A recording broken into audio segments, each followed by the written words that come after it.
someone who is considered to be the father of champagne. And he was trying to make a still wine. He didn't, and he considered a wine to spontaneously start sparkling was a flaw. He tried to avoid that. It took off, and it expanded throughout the world. It was a worldwide phenomenon.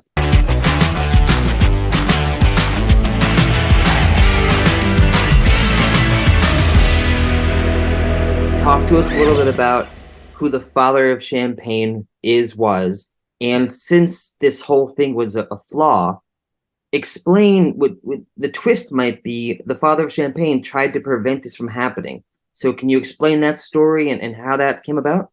It's a really great story. And actually, I don't know if you know, but I wrote a book about champagne. Yeah. The Tell us, we'll link to it. Champagne Uncorked. Looks like it's backwards, but it has a whole, and just a kind of diversion.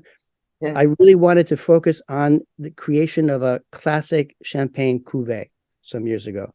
And so I followed a particular producer, Krug in this case, to go through the whole process of creating a traditional classic cuvee, which is a blend of different grape varieties from different places and different vintages, different places within Champagne, of course.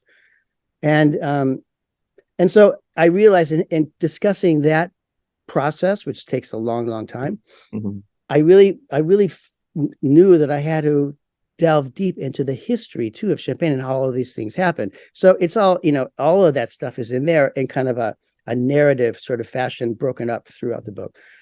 But so Dom Perignon is someone who is considered to be the father of champagne.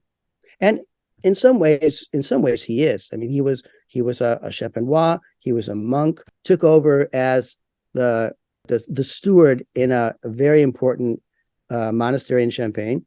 And one of the things that they did, the convent had a lot of land that was given to them for kind of dues to the church, and he was managing the winery there in order to sell wine to kind of support the monastery.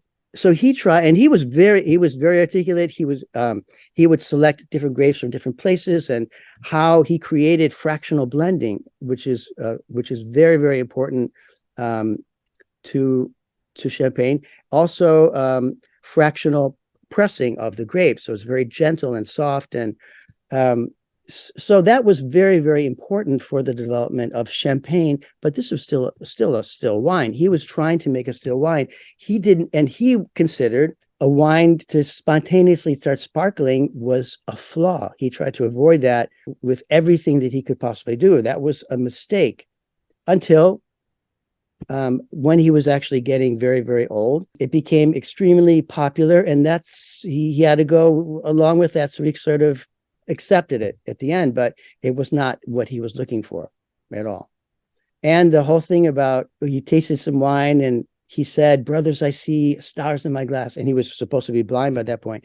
He was not, as far as I know, he was not blind, and it probably didn't happen. And this whole thing of Dom Perignon being the father of champagne and seeing stars in his glass of wine when he tasted it blind was made up as a marketing ploy by Robert de la Vogue, who was the head at that point of a major champagne house, and they had a lot of wine, so they created this story around it, and it took on. So, and it's a great story. I love it. I wouldn't change it for anything. But and I like the idea of comparing a sparkling wine to feeling like you have stars in the glass that you're tasting. But if you just want to drink bubbles, I mean, you can have like seltzer or some soft drink or something. It's a component of wine, and it has to be incorporated into the other elements of the wine too. That's what it really all comes down to. And for a very, very long time, and champagne especially, perhaps because this was a market.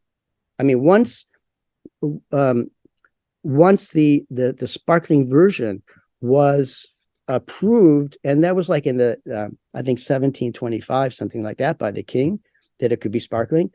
it took off, and it expanded throughout the world. It was a worldwide phenomenon.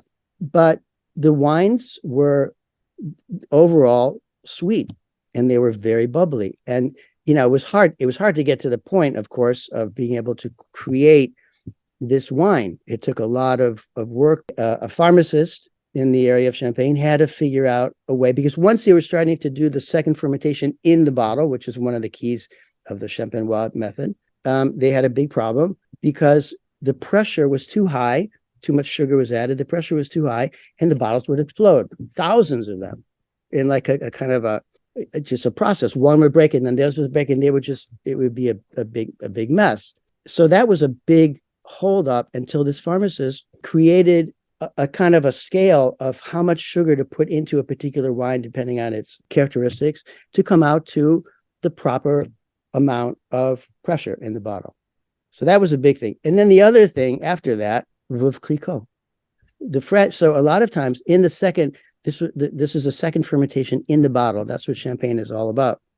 But the French people, once that happened, the French people didn't like to see like the sediment and this kind of ropey kind of stuff from the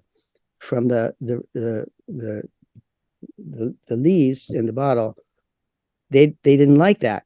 So Veuve Clicquot is credited with figuring out a way of removing the sediment and leaving a clear wine. So that was another major development. And after that, it just kind of took off. Okay, so the class is Beyond Bubbles, Wednesday, December 13th. Tickets are on sale now. It's coming up very quickly.